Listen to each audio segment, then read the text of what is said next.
Imagine finding a desert in one of America's greenest states.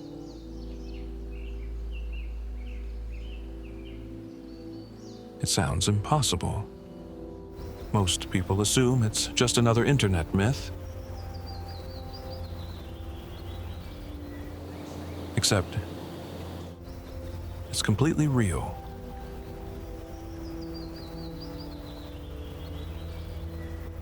Surprisingly, this sea of sand wasn't shaped by an arid climate.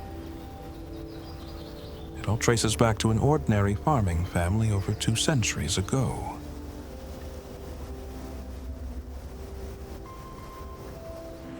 With a single mistake, they exposed something that had been hidden beneath the surface since the Ice Age. A forgotten world that nature had kept secret for thousands of years.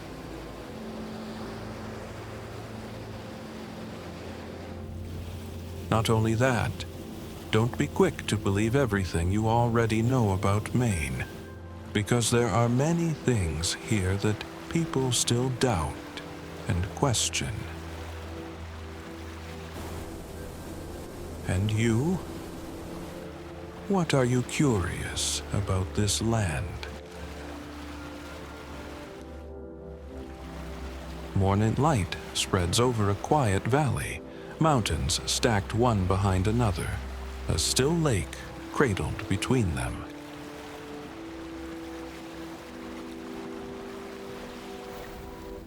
This is Mount Desert Island, the heart of Acadia National Park, Maine.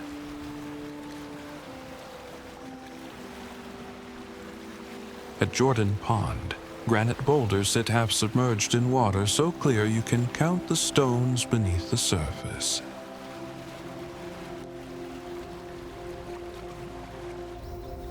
Behind it rise the Bubbles, 2 rounded peaks shaped by glaciers that once carved this entire coastline. Inland, dense spruce and fir forest gives way to open marsh, gold and green tangled together. Along the shore, the ocean turns from open blue to a tight rocky cove, pink granite cliffs dropping straight into the water. This is Otter Cliffs.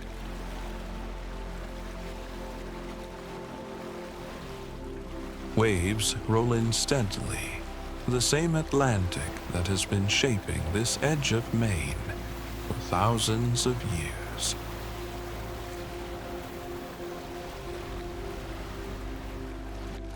A lighthouse stands watch where the forest meets the sea, a small white sentinel against the dark trees.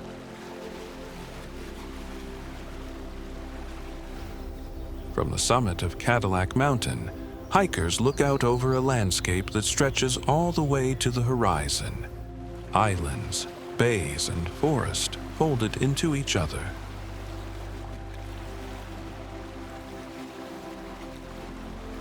Down below, the coast keeps changing. Rugged cliffs, hidden beaches, quiet trails through the woods.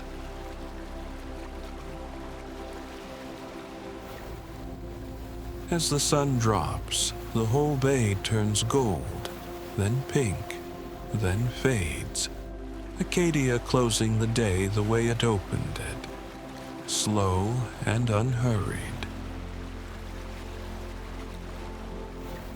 Before we head to the next spot, here's a fun question.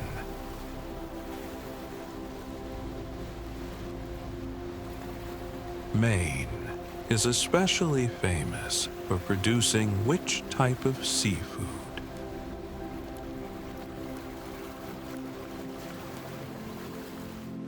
Comment your answer.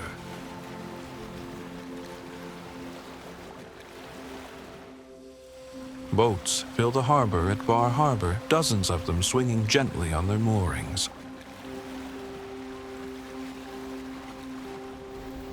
This is Maine's coast doing 2 jobs at once, postcard and working port. lobster boats head out before sunrise, traps stacked on their decks, the same way they have for generations. By afternoon, that same catch turns up steaming on a dock table, claws bound, ready to crack.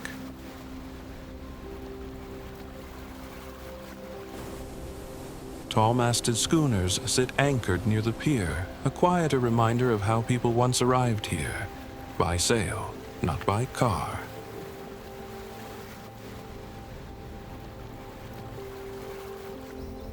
Walk the town's streets, and the mountains of Acadia rise right behind the rooftops, forest pressing in against brick and clapboard. At low tide, a sandbar appears out of nowhere, a narrow path of mud and rock connecting the town to Bar Island. For a few hours, people just walk across, then the tide comes back and erases it.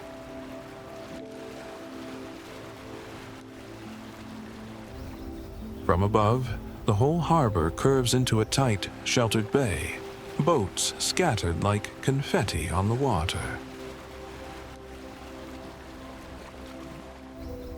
Bar Harbor doesn't sit beside Acadia so much as lean into it.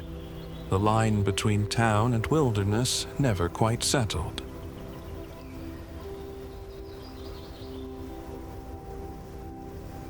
Don't forget to subscribe so you don't miss any of our interesting videos. The Kennebec River runs wide and steady past Bath, Maine, a lift bridge rising high enough to let ships pass underneath.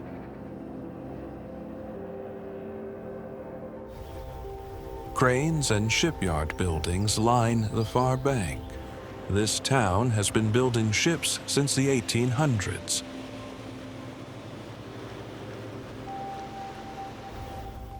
Locals still call it the City of Ships, and the work going on across the water shows why.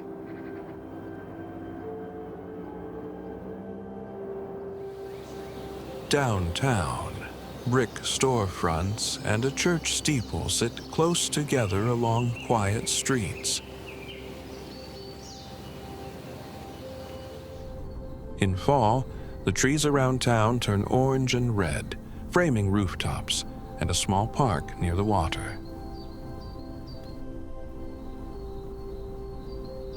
From above, the river bends past neighborhoods stacked with maples mid-change, color spilling over every yard. A flag flies stiff over a stone building near the riverfront, the kind of scene that could belong to any decade here.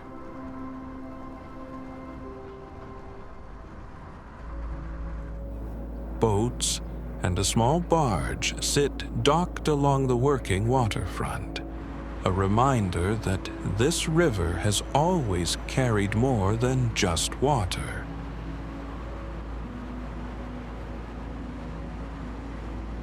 Bridges, old and new, keep crossing the same stretch of river that's defined Bath for 2 centuries.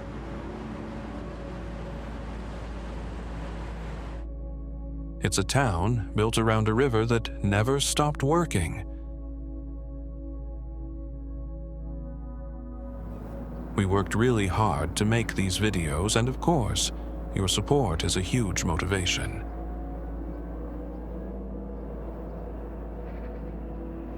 If you love us, you can scan the QR code here to buy us a cup of coffee. Tall-masted schooners crowd the docks at Camden, sails furled, waiting for the next run out into Penobscot Bay.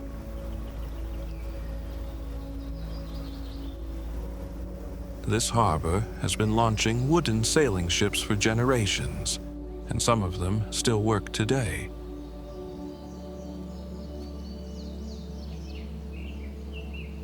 From above, the town spreads out in a tight cluster of rooftops and a white church steeple. hills rising right behind it.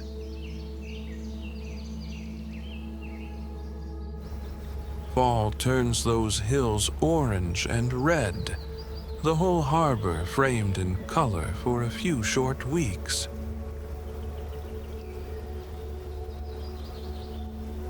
Climb Mount Batty and the view opens completely. Islands scattered across the bay, the town shrink on below into rooftops and masts.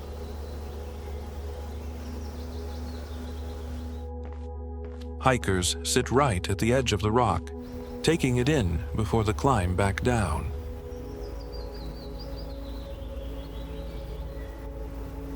In winter, the same streets sit quiet under snow, boats still bobbing in a harbor that never quite freezes solid.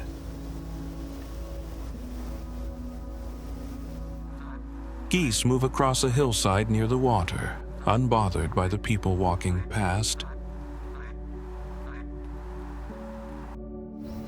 Boatyards line the shore too, hulls pulled up on land for repair between sailing seasons.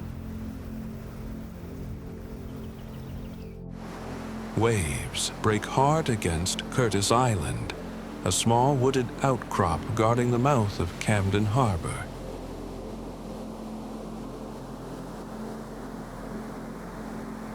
Two red-roofed buildings sit on its grassy point, a lighthouse keeping watch over the water.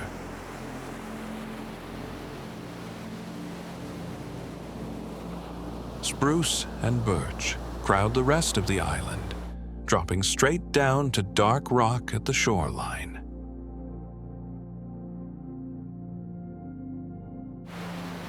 From the air, the island looks almost too small to hold a whole light station, yet it's done the job for generations.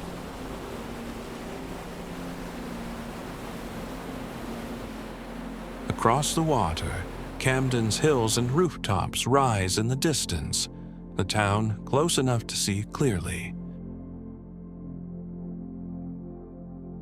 In winter, snow dusts the rocks and the trees go bare, the lighthouse standing out white and red against the cold.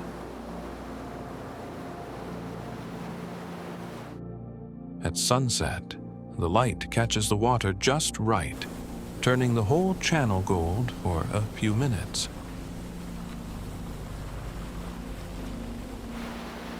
Waves keep crashing on the seaward rocks regardless of the season, foam climbing over the stone in long, white sheets. A narrow path cuts through the trees, connecting the lighthouse to the smaller building further into the woods.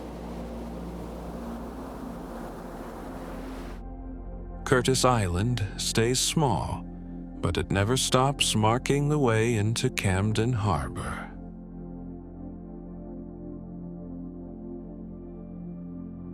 If you've been here before, comment number 1. If not, comment number 8.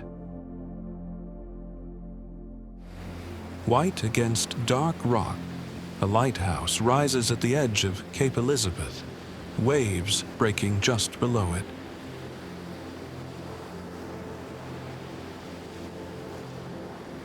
This stretch of Maine coastline holds two working lighthouses within sight of each other.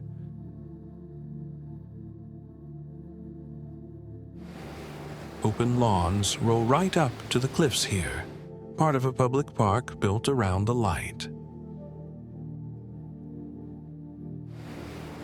Waves don't ease up. They hit the rock shelves hard, throwing spray several feet into the air.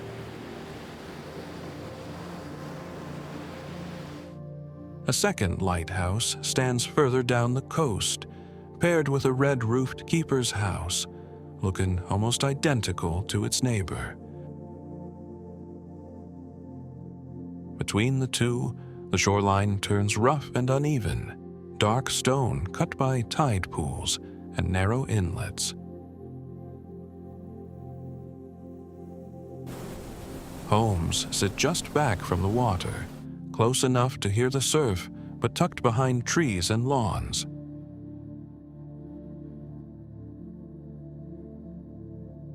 At sunrise, the lighthouse glows pale gold, the sky behind it doing all the color work.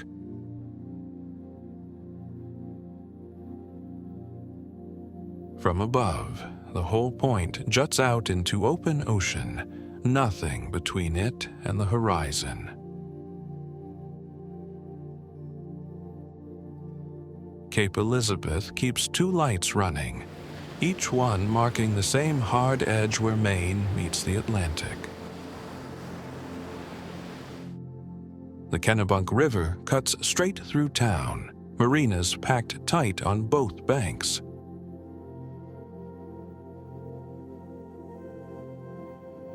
This is Kennebunkport, where the harbor and the village basically share the same footprint. Boats of every size sit moored here, small sailboats, fishing vessels, and a few tall-masted schooners docked right downtown.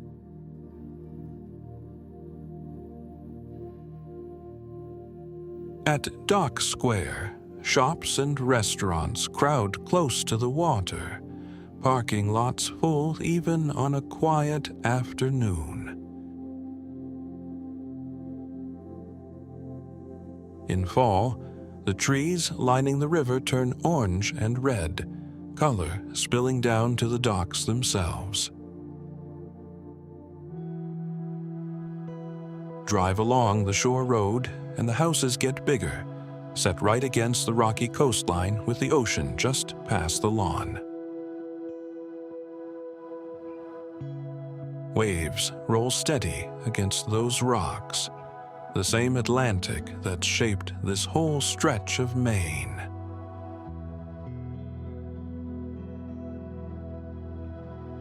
From above, the river narrows and winds before opening into the harbor proper, boats scattered along its length. At low tide, mudflats show up where water used to be, the river pulling back just enough to expose them.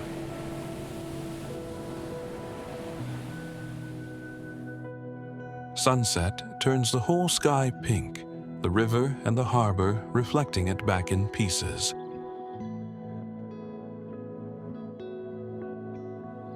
Even after dark settles in, the marina lights stay on, masts still outlined against the fading color.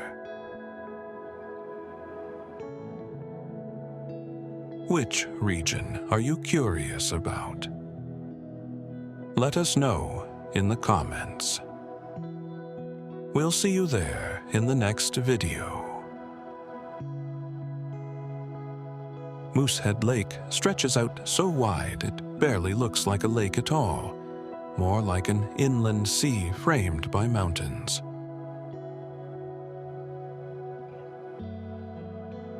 This is Maine's largest lake, and from above, its scale is obvious immediately.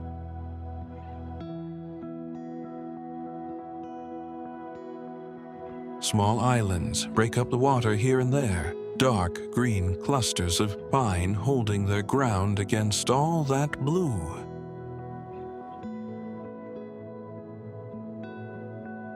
In fall, the shoreline turns gold and red, color running right down to the waterline.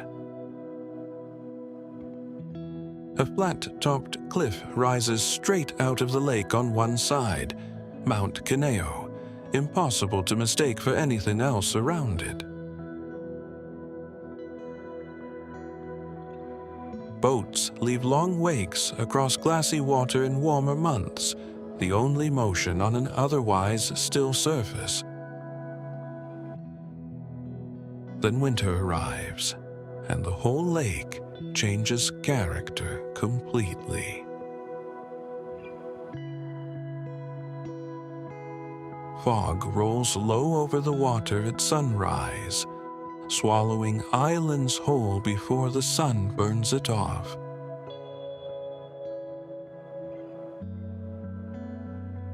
Ice creeps in from the shallows first, pale and uneven, before locking the lake up entirely.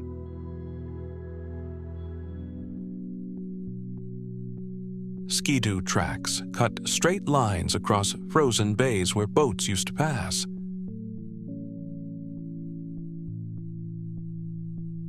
Wind carves the ice into long streaks and patterns, every layer telling you how cold the night before was.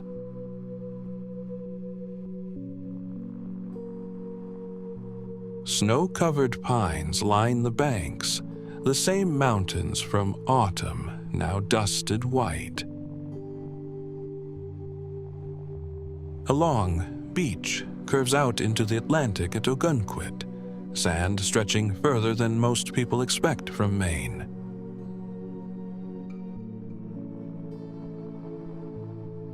Locals say the name comes from an Abenaki word meaning beautiful place by the sea, and the view does the explaining itself.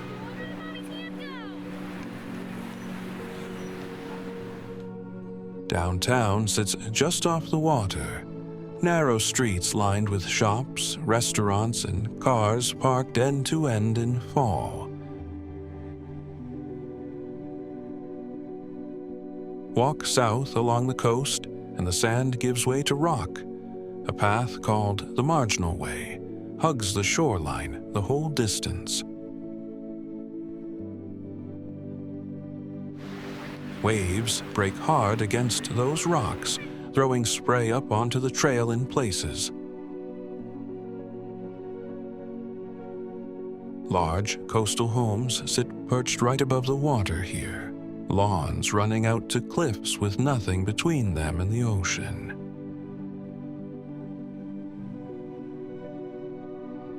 Around the bend, Perkins Cove opens up, a small, sheltered inlet where boats tie up close to shore. At low tide, the river mouth near the beach empties out, leaving wide flats of wet sand behind.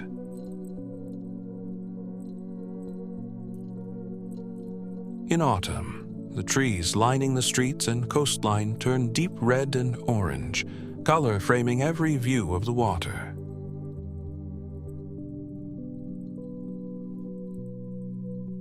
Evenings bring soft pink light over the ocean, the whole coast going quiet as the sun drops.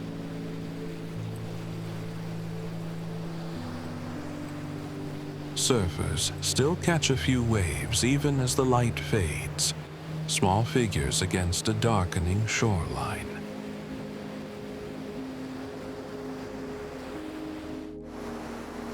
Old Orchard Beach stretches out for miles, sand running flat and wide all the way to the water. Unlike most of Maine's rocky coast, this beach is soft and open, made for crowds rather than cliffs. A long wooden pier juts straight out into the ocean, shops and a restaurant lining its length above the waves. In summer, that beach fills completely. Umbrellas, towels, and people packed in right up to the surf. Behind the sand, a small amusement park runs a roller coaster and a Ferris wheel within sight of the water.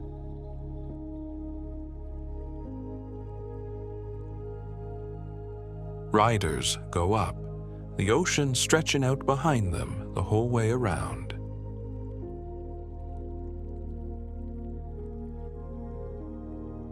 From above, the town follows the shoreline in a tight strip, hotels and shops squeezed between the road and the beach.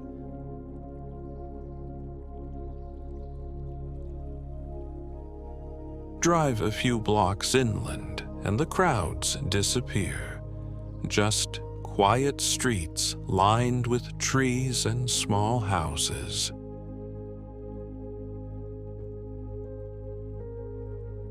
Come spring, before the season starts, That same beach sits nearly empty, just a few people walking the sand alone. The water along here often turns a muddy green-brown near the pier, a contrast to the clear blue stretching out further offshore.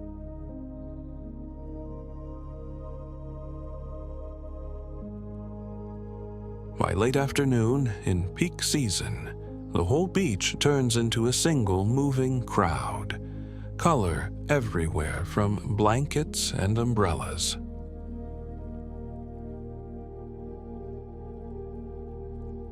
The content of this video is compiled from various sources. Please leave a comment below if you find any inaccuracies. Penobscot Bay opens up wide here, islands scattered across the water as far as the horizon.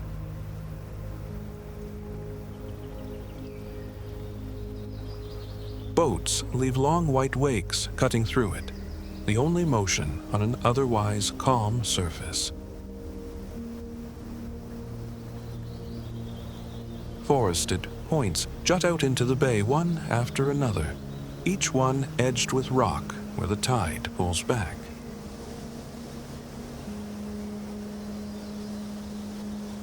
Large white houses sit set back on the shoreline, lawns running down almost to the water's edge.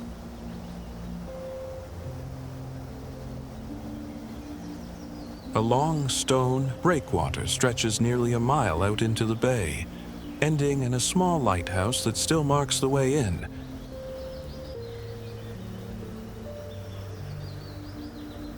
Underwater, kelp and rockweed cling to the shallows, visible right through the clear green water near shore.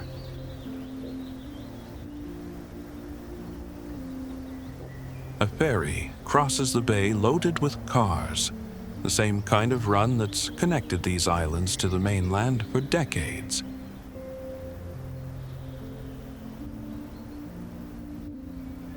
From above, the coastline keeps folding in on itself, inlet after inlet, each one a little different from the last.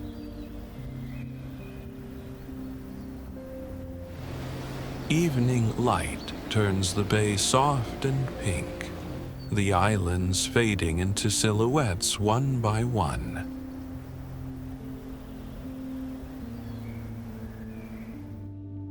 Brick buildings stack up close together across downtown Portland, a skyline that's grown but never lost its old shape. This is Maine's largest city, sitting right on a peninsula with water pressing in from multiple sides.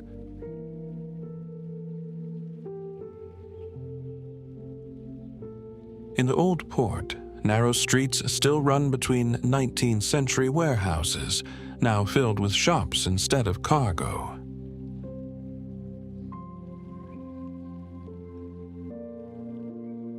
Down at the harbor, the scene shifts. Fishing boats, ferries, and the occasional cruise ship all share the same working waterfront.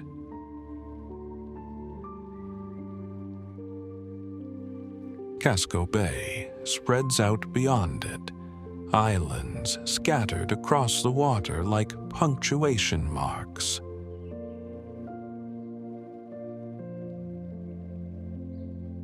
From above, neighborhoods like Munjoy Hill show rows of houses packed tight, rooftops leading right down toward the bay.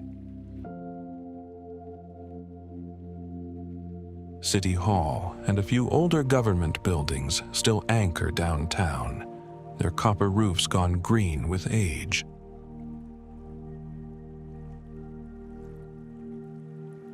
Streets fan out from the harbor in every direction, some lined with trees just starting to turn color.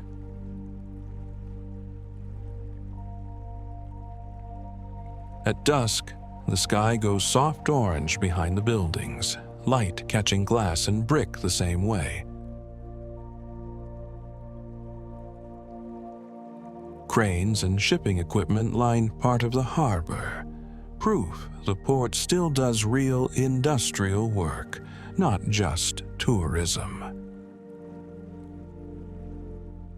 College buildings and ball fields sit just outside downtown, a quieter edge to a city that's mostly defined by its waterfront. Traffic moves steadily along the main roads near the bridge, the bay always visible just past the buildings.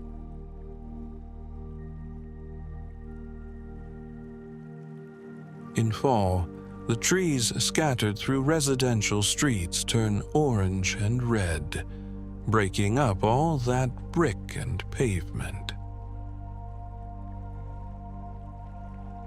Portland keeps its working harbor right at the center of things, instead of pushing it to the edge of town.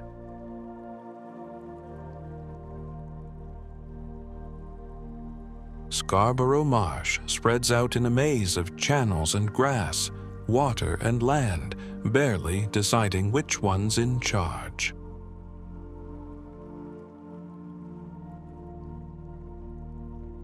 This is the largest salt marsh in Maine, and from above its scale becomes obvious fast. Small islands of grass sit scattered through the water, isolated until the tide moves things around again.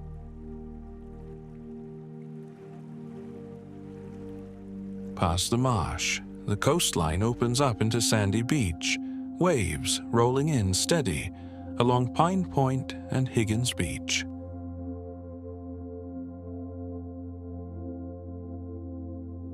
Houses line the shore here, packed close together with the ocean just steps from their front doors. Boats sit moored in the shallow inlet nearby, some resting on exposed mudflats when the tide pulls out.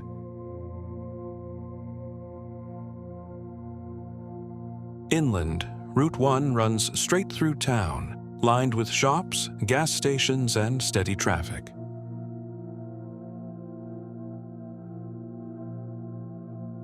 A wide oval track sits empty in a clearing, once a busy horse racing venue, now mostly quiet.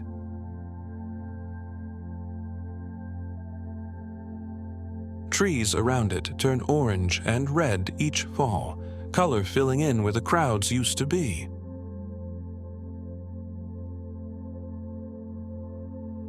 Farther along the coast, a golf course edges right up to the water, green fairways meeting sand and surf.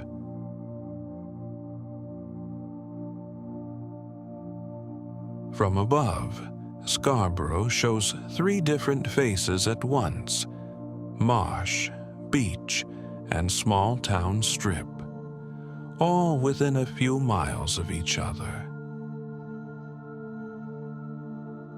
You can't drive to Vinalhaven. The only way in is by ferry, crossing open water from Rockland into Penobscot Bay. That isolation is the whole point. This is one of Maine's busiest lobster fishing ports, and the harbor makes that obvious before you even step off the boat. From the air, the water is crowded with boats, working lobster boats anchored in rows, smaller skiffs threaded between them, traps stacked wherever there's dry ground.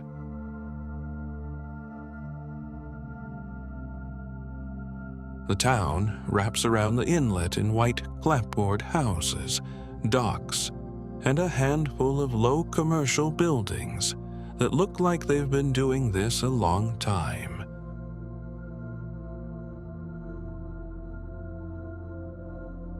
Buoys mark traps scattered across the harbor in every direction. Each color belongs to a different boat, a different family, a different stretch of bottom. Before the lobster industry took over, this island ran on granite, quarried here and shipped out to build buildings up and down the east coast.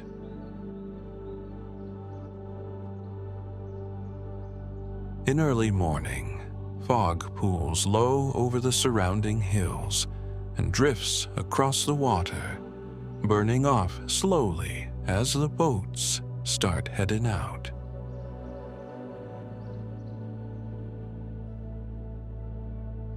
The coastline isn't smooth. It's broken into ledges, coves, and small uninhabited islands, the kind of terrain that makes Maine's coast look longer on a map than it has any right to be.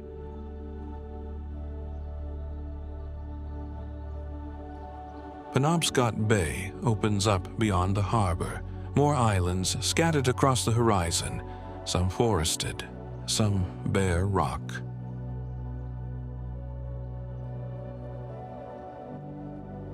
In autumn, the trees around the edges of town turn while the harbor keeps running exactly as it does every other season. Boats first, scenery second.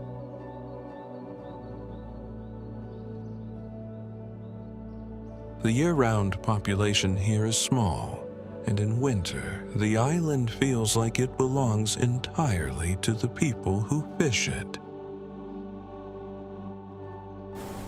Wells sits on the southern Maine coast, and it manages to hold two completely different landscapes side by side.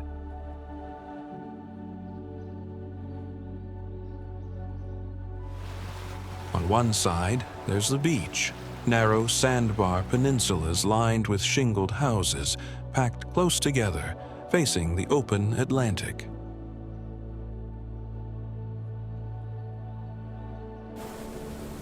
On the other side, salt marsh spreads out for thousands of acres, cut through with tidal channels that change shape with every high tide.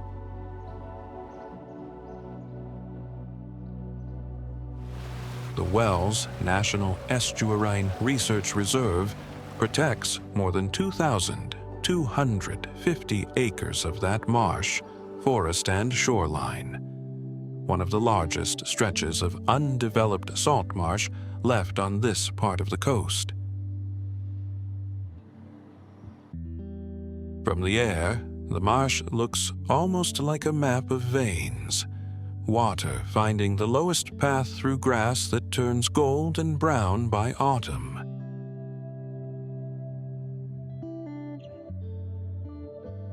At low tide, the mudflats near the inlet draw gulls down to feed, working the exposed sand before the water comes back in.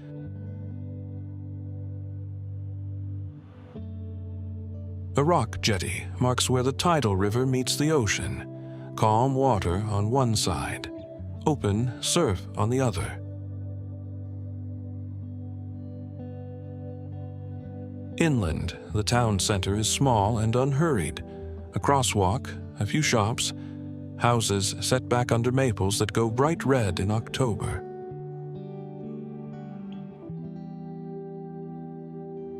At sunset, the light over the marsh turns soft pink, and the whole estuary goes quiet except for the tide working its way back out.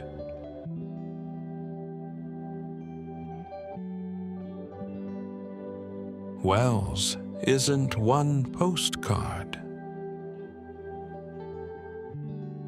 There's a small island just off the coast of York, and on it sits one of the most photographed lighthouses in America.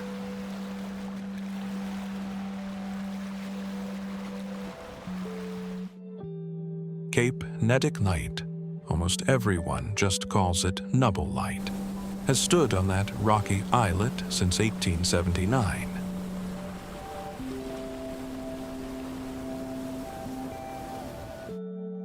You can't walk out to it.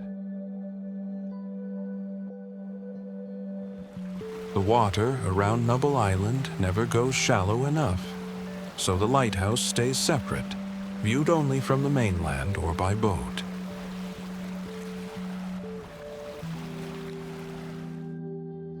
The keeper's house still stands beside the tower, white with a red roof, looking exactly like it did when someone actually lived there to keep the light burning.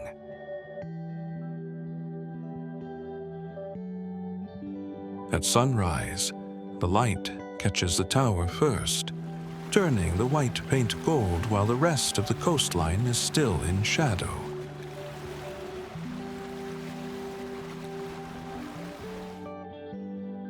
The rock beneath it is dark and split into ledges, the kind of granite that takes the Atlantic's full force without giving much back.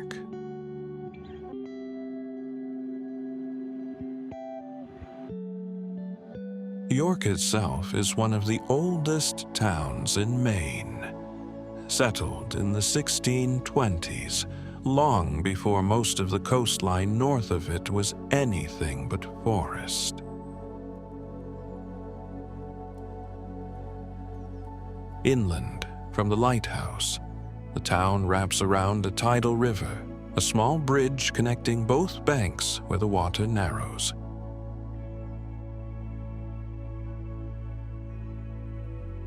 In October, the trees along that river turn red and orange, framing the water in color that lasts only a few weeks a year.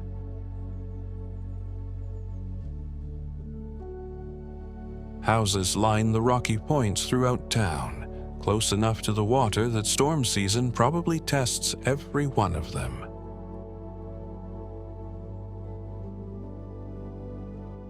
By evening, the lighthouse glows against a darkening sky, and the town behind it goes quiet, the way small coastal towns do once the boats come in. Most of the year, this stretch of water keeps to itself. It moves through dense pine forest, low and unhurried, sliding over flat granite slabs worn smooth by time. Sunlight breaks through the canopy in patches, catching the current as it threads between boulders. From above, the forest stretches in every direction, broken only by this single ribbon of moving water.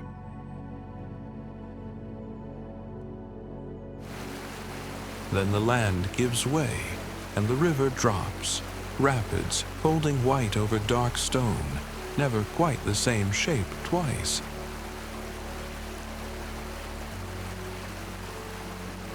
Come autumn, the forest answers in color.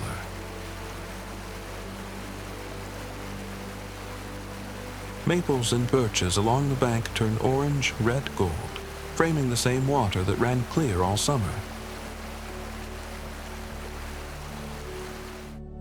The current looks calmer here, almost reflective, but it never fully slows.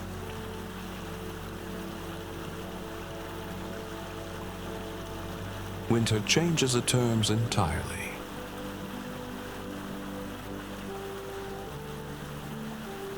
Snow clings to the rocks. The water turns the color of stirred earth, and what was once a quiet drop becomes a churn of foam and force. Same falls. Different river every season.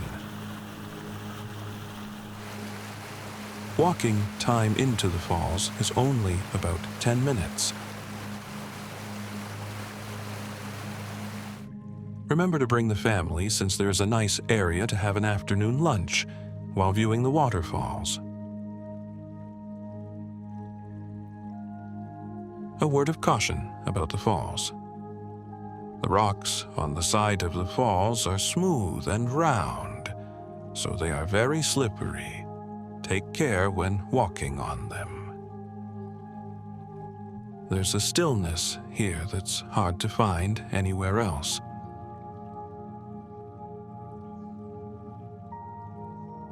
The water barely moves, holding the sky so perfectly it's easy to forget which way is up.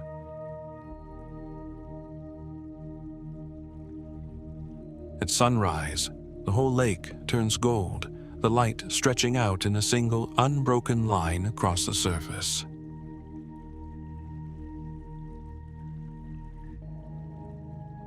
By evening, that same light softens into pink and gray, and the forest along the shore goes dark first. A small New England village sits right at the water's edge. White, clapboard houses, a church steeple catching the last bit of sun. No rush here. Boats rest motionless, leaving only faint ripples behind them.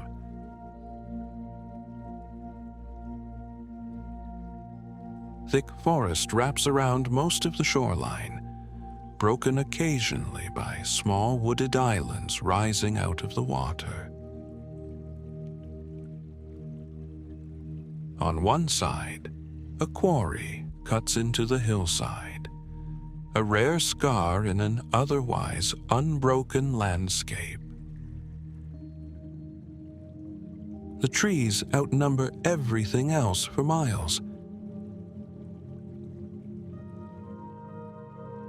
Lake Hebron doesn't announce itself.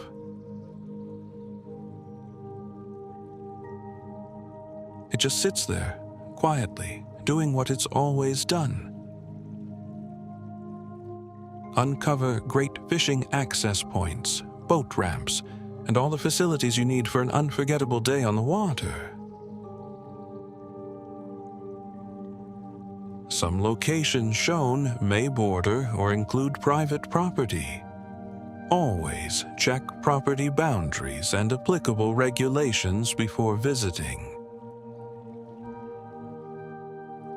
Casco Bay holds more than 100 islands, and from above, they scatter across the water like something unfinished.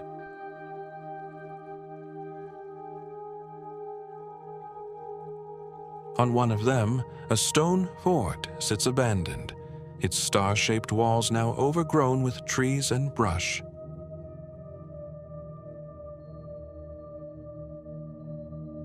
No one defends it anymore.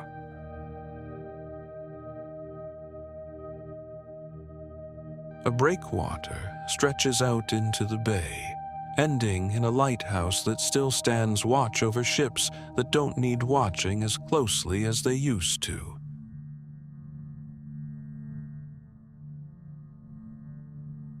Cargo ships pass through now, slow and massive, next to sailboats that barely make a wake. Old wooden pilings rise out of the water near the shore, the last pieces of piers that gave up decades ago.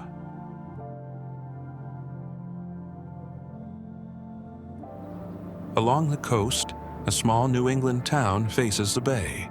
White houses, a quiet harbor, boats tied up for the night.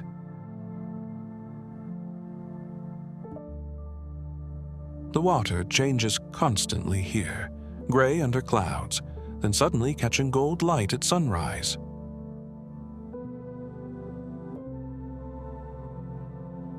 This bay was built for defense. Now, it just lets things pass through.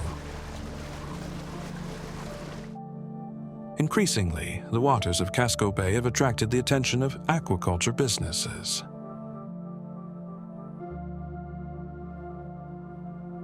These ventures include shellfish and seaweed farms.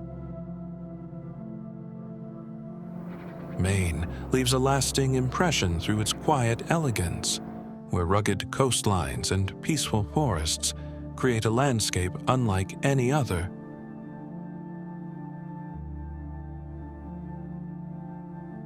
The changing tides, fresh ocean air, and charming seaside towns give every day a sense of calm and authenticity.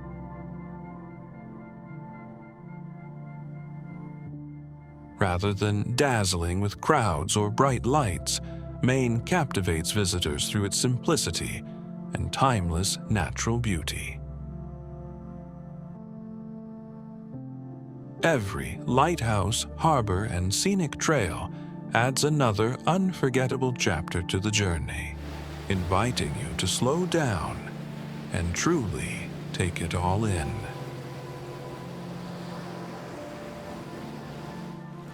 Long after your visit ends, Maine remains a place that feels less like a vacation and more like a peaceful escape you'll always want to revisit.